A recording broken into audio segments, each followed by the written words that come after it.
So let's read the question here. The question says humoral immunity is also known as option A antibody mediated immunity, option B non-specific immune response, option C antigen mediated immunity और option D none of the above. तो जो की concept हमको इधर समझना पड़ेगा is what exactly is humoral immunity. Humoral immunity is a type of active immunity, यानी कि ये पहले से प्रेजेंट नहीं होता है. This will be developed only after we have an infection once. ये एक ऐसा टाइप ऑफ एक्टिव इम्यूनिटी है जिसमें there is production of antibodies. Now antibody अगर प्रोड्यूस हो रहा है इसका मतलब this type of immunity will be mainly associated with B lymphocyte, because we know that T lymphocytes do not produce any form of antibodies. B lymphocyte he antibody production के लिए responsible है.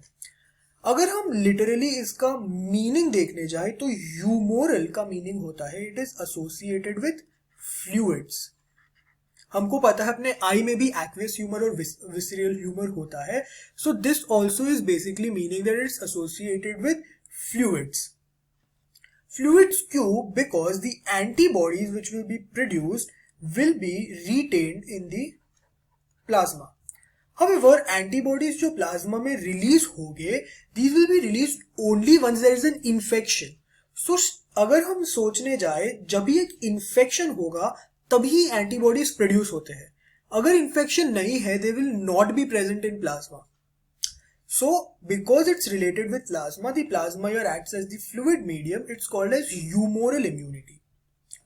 तो इसका करेक्ट आंसर हो जाना चाहिए option A, that is it's an antibody mediated immunity, because here antibody comes into picture and antibody mediates the entire immune response. तो अगर हम समराइज करें कि हमने क्वेश्चन में क्या देखा, हम देख सकते हैं कि हम लोग ने पहले समझा कि ह्यूमोरल इम्यूनिटी का मतलब क्या होता है, meaning it's associated with fluids. Once we establish this relationship, हम लोग ने देखा कि जो एंटीबॉडीज प्रोड्यूस हो गए they will be released into the plasma at the time of infection, जिसकी वजह से humoral immunity is called so. and secondly, humoral immunity में एक एंटीबॉडी प्रोडक्शन होता है. That's why we can say that this is an antibody mediated immunity. So option A, that is it's an antibody mediated immunity, becomes the correct answer for this question. I hope you understood this question well. Best of luck.